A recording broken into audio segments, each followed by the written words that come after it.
Down the road again. I'm Lyndy Brannen, the 4th annual Rock and Roll Marathon on the streets of Savannah last Saturday morning. Lots of fun, or the biggest pain in the neck, well, depending on whether or not you were using your car. Just a great day to be in downtown Savannah. If you weren't in a car and you didn't have any place else you particularly needed to be. Real relaxed day though for the runners. It's just been perfect weather. A little chilly to start the day and still comfortable as we approach the midday. Getting into a great season here in Savannah, and it's a wonderful time to be in this park. You know, we've talked before about the Forsyth Park area and Park Avenue. My mother grew up on Park Avenue at 204 West Park Avenue, a big apartment building there, and lived in this neighborhood as she was all the way up through high school. And one of her favorite spots was Leopold's, and you may have noticed on Facebook last week, posted a picture from Habersham. What's that? Habersham McGwinnett? Yeah, Habersham McGwinnett. There's the picture of the old Leopold's sign back in the old location, and looking real good.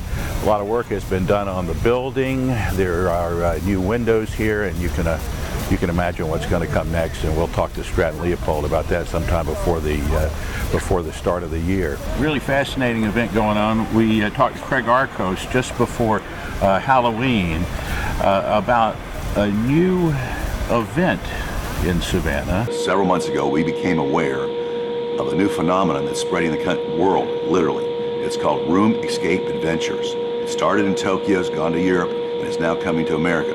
There's only 20 other game rooms like this in the country right now.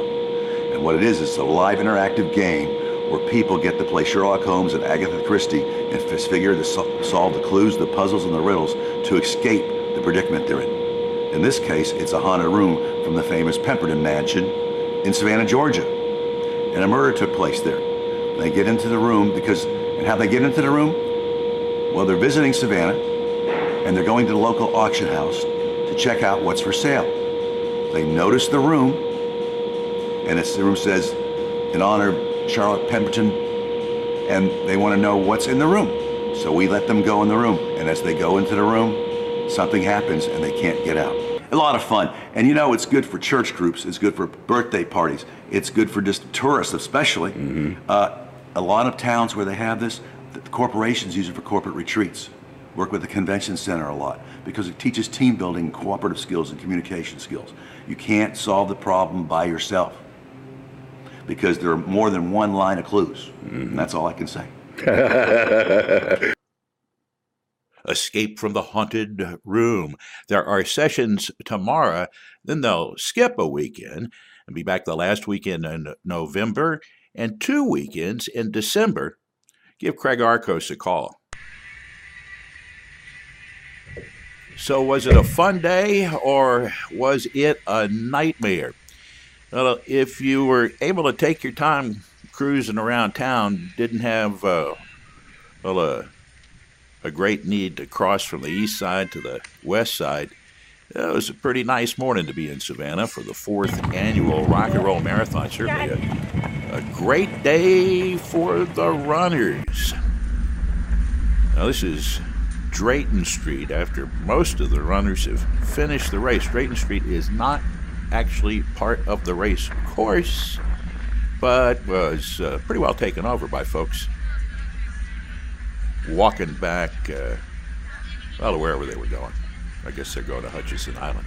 Lots of stuff happening all around town, taking advantage of the nearly 20,000 people that were in Savannah to run on the streets for the 4th annual Rock and Roll Marathon. Facebook, by the middle of the morning, was filled with complaints from folks who were stuck in the traffic.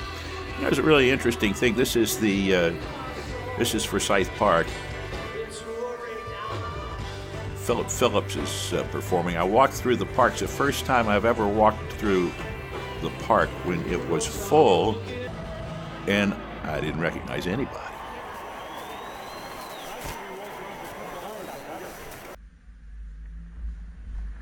Now this is downtown Savannah, or Johnson Square, And then we're going to turn here at Whitaker. Runners are still on the track, but as far as you can tell in downtown Savannah, it is a very quiet morning. It's a few hours after the start of the race, the Rock and Roll Marathon and Half Marathon. At this point of the day, a lot of east side and south side Savannah are still just clogged up as far as traffic is concerned. You know, Facebook is pretty well biased according to who your friends are.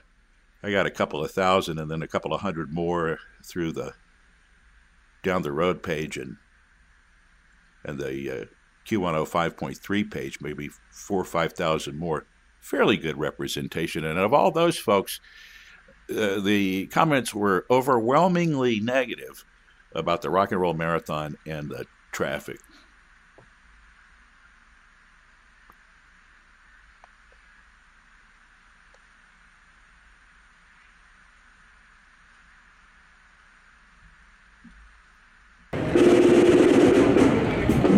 Say once a Marine, always. Once a Marine, always. Simple fact. Thank you, sir.